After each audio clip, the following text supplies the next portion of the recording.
Hello viewers, this is Paladin of Odin, and this is some more Magic the Gathering Online.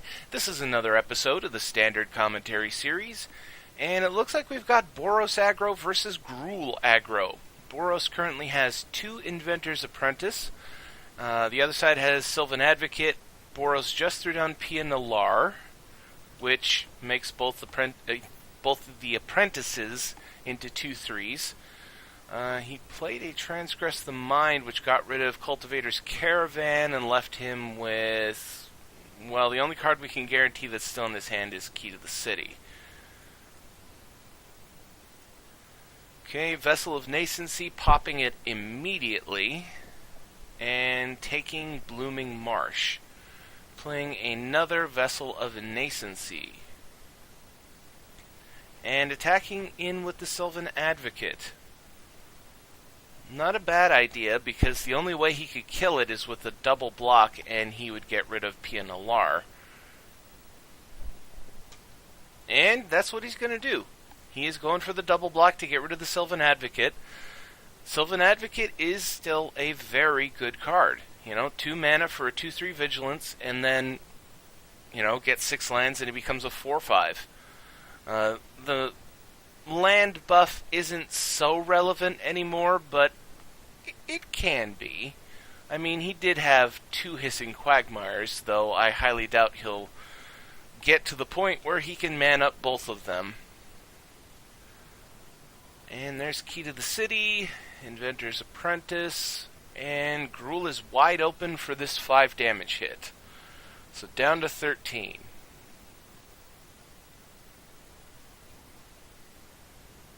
And popping the Vessel of Nascency.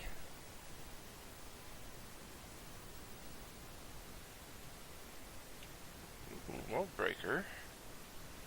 And just a bunch of lands. So he kept Emrakul. He does have 5 card types in his graveyard, so Emrakul is a little bit cheaper, and he's got 2 Shrine of the Forsaken Gods. He just needs more land, which I don't think he's going to get the chance to get, because Boros is just rolling in hot here. He's manning up the Needle Spires. Response from Golgari is bringing back Drownyard Temple. Well, 2, 3, 4, 5, 6. That brings him up to 6 lands. He's down to 2, so this is his last chance. If he doesn't win here, he's dead. The other side is just too wide for him to handle with this few mana.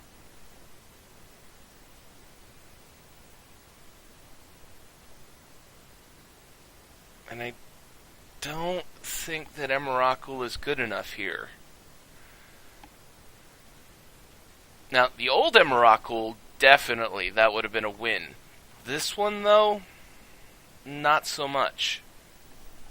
Because while you get to take control of your opponent's next turn, he then gets a turn, and then, is Emrakul female? I never did find out whether there is gender specificity with the Eldrazi, or whether they're just its.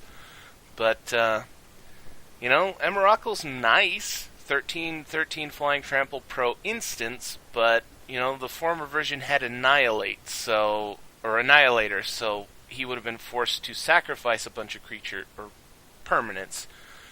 So you might have been able to live through it.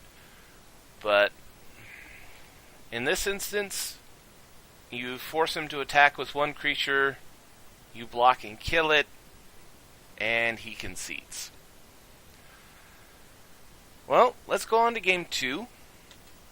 Alright. Turn 2, double Gnarlwood Dryad from Golgari. Now that is one hell of a good start against Boros, because,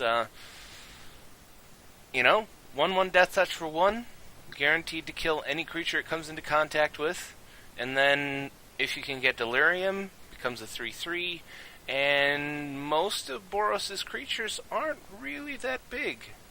So, a 3/3 Death Touch will most likely kill any creature Boros has and live to tell the tale.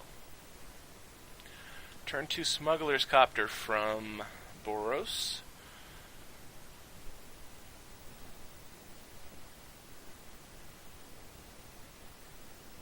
And Grapple with the Past. Traverse the Ulvenwald, Grasp of Darkness, Ishkana. Takes Ishkana. Of course, why he didn't have any other choice, but why not? All he needs is 2 more mana. And even if you don't have Delirium at that time, a 3/5 reach against a deck like Boros Aggro is a very good blocker. He's highly unlikely to have something big enough to get through her. Even a 4/4 Smuggler's Copter, thanks to the Veteran Motorist, isn't big enough to kill Ishkana. So, he does man up the Smuggler's Copter, attacks in, gets to draw a card, discards Aether Hub, second main phase, Toolcraft Exemplar.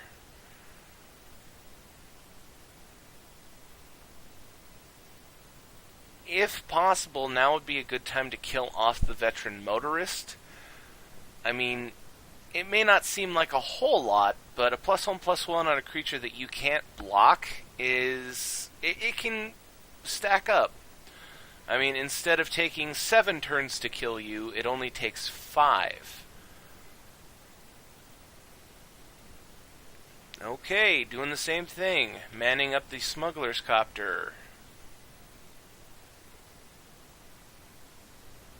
And playing another one. So the Exemplar buffs up to 3/2. He is attacking all in. I'm actually quite surprised at that, given the fact that he has little Death Touchers that can just kill this guy. And at this point, since he wasn't even close to Delirium, you're just throwing that Toolcraft Exemplar away. Discards a Mountain to the Smuggler's Copter and plays Scrapheap Scrounger. Attacking in with the Dryad. He can't block, period, because Scrapheap Scrounger can't. Oh, playing Flaying Tendrils. I was wondering why he attacked in there. That's actually still a very good card. Flaying Tendrils gives -2/-2 to all creatures, and if they die, exile them. So, Scrapheap Scrounger, manning up the Smuggler's Copter, attacking in again. So, these two are gone permanently. And against Boros Aggro, I know I've said this before in this video, but they aren't very big creatures. It's the fact that they have synergy with each other, and you can get so many of them out so quickly that it's such an impressive deck.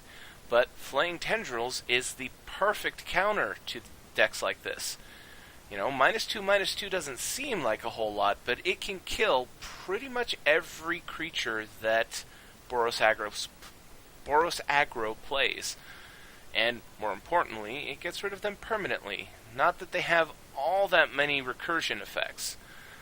Ooh, double Smuggler's Copter attacking in. That's 6 damage that he can't do anything about. He'll be down to 3. And we're looking at pretty much the last turn. And that's mainly the biggest problem here, is that he hasn't had a way to stop these Smuggler's Copters. I mean, Flaying Tendrils is nice to get rid of the creatures that can man them up, but he can just keep playing creatures because that's what aggro decks do. Key to the City and Authority of the Consuls, and he concedes. It looked like he was just off the pace. I mean, he had some really good control elements there. Flaying Tendrils was awesome. Most likely a sideboard. And unfortunately, he lost a copy of Grasp of Darkness early on to the Grapple with the Past. That would have been really helpful to kill off one of those Smuggler's Copters, but at the same time, I don't know that it would have mattered in the end. So, unfortunately for Golgari, Boros just shows why it's the dominant deck in Standard right now. Great synergies, cheap creatures that you can play early and often, and then there's Smuggler's Copter, which everybody plays, but for good reason. But I've rambled on for far too long, so I'm going to end it here. That was Boros Aggro versus Golgari Aggro, and if you liked what you saw, hit that like and subscribe button for me, and I will see